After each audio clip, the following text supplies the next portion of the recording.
Things we've all done in F1 26, and after spending some time with this DLC, I've noticed a few things that pretty much every single player has done at least once, including myself. So let's start here with cutting the turn 5 and 6 Madring chicane. This has been one of the biggest talking points since the DLC launched. If you're watching this months from now, let me know in the comments if Codemasters have finally patched the track limits here, because right now, the track limits are absolutely broken at this part of the lap.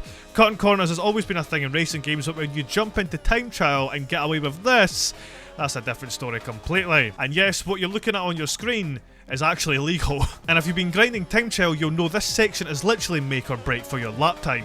I honestly feel bad for the players who don't know about it, because they'll put together what feels like an amazing lap, only to find themselves 4 to 5 seconds off the pace. And as much as I wanted to try and avoid this and do the lap properly, I had to get on this and try for myself, and yeah, it is very difficult to completely nail the chicane, like what Barry Burman's done here. It's just unbelievable. The whole situation actually reminds me of Paul Ricard in F1 2018, where people were basically driving around outside of the circuit because of how wide it was, and the game still counted the lap times.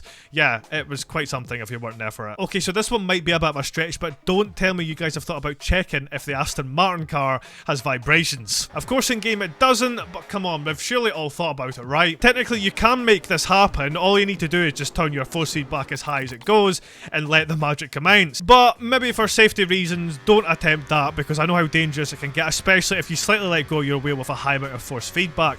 But what I've just said I think doesn't matter either way, because people have already done it, or people are about to do it.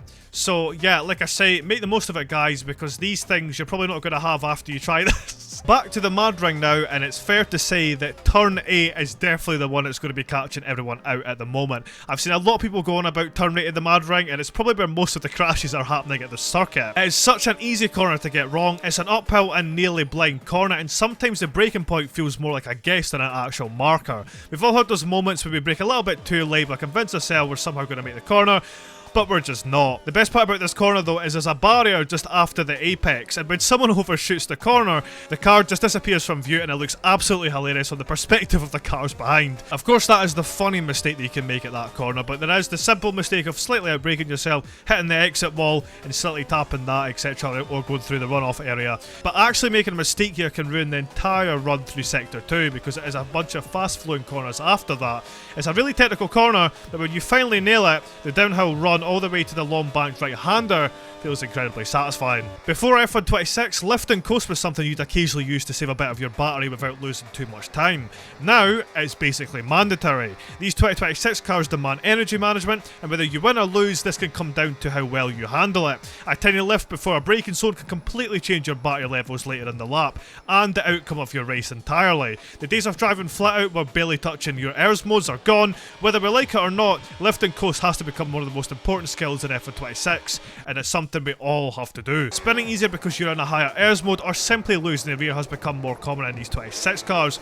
Unless I'm just cooked. But when transitioning from the 25 to 26 cars, you will notice a more aggressive rear end, under braking and picking up speed, and car snaps that may even catch you off guard.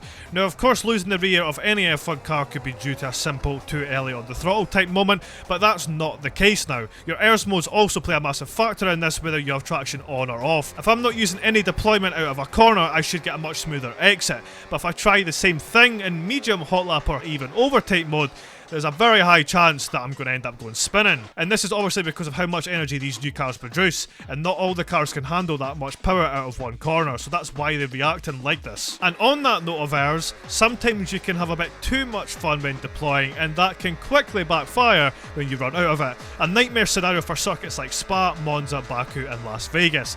And oh boy, isn't it painful when you get the Fernando Alonso GP2 engine experience. You're there just casually driving, you run out of battery, you're flat out, unable to do anything about it but watch all the time, and in some cases, many positions disappear right in front of you.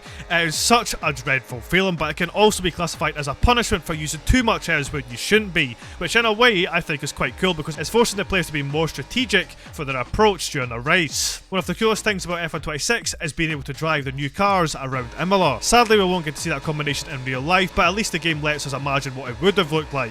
And honestly, The racing around Imola is so much better than what it was previously with the older gen cars. But what I will advise though is the only problem is the start-finish straight. It's incredibly easy to burn through your battery and most of it will be drained by the time you get to turn 1. It is a real shame we won't get to see these cars race around Imola because I generally feel like some of the overtaking issues around this circuit would be sort of solved with these cars. Not perfect, but in a way a little bit better. We have seen that with some circuits this year as well in the real life season, but it is what it is, I suppose. For the first time in over a decade, Formula 1 has 11 teams on the grid, which means of course we all want to go and drive as that new team, this time being Cadillac. As much as it isn't the fastest car to drive in game, having a new team always gives you a great feeling when playing in game, and it's something we're not normally used to in the modern F1 games because we've been so used to having 10 teams for the past decade. This also opens up possibilities to take a newcomer from rags to riches in career mode.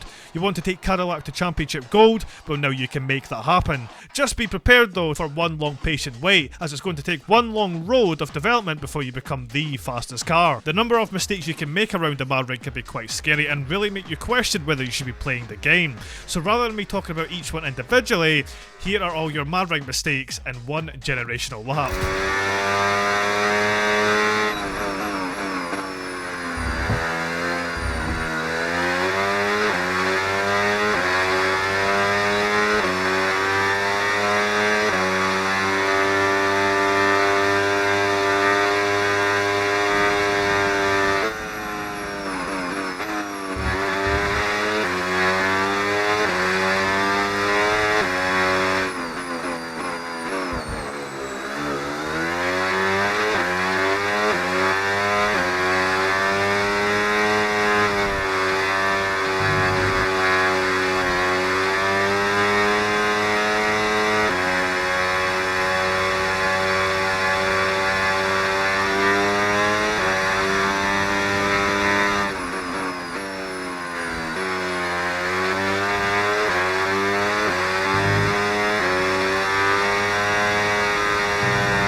So there are some things that you guys have most likely done in F1 26. Maybe not all of these things, but surely at least one that I've pointed out. And if not, then maybe you're just going to the game, so fair play to you. But yeah guys, thank you so much for watching this video. Comment below if there's any more things that you've done in F1 26, because I'll probably be back with another video in this series very soon, so look out for that. Subscribe to see more content like you've just watched, and I'll see you all very soon.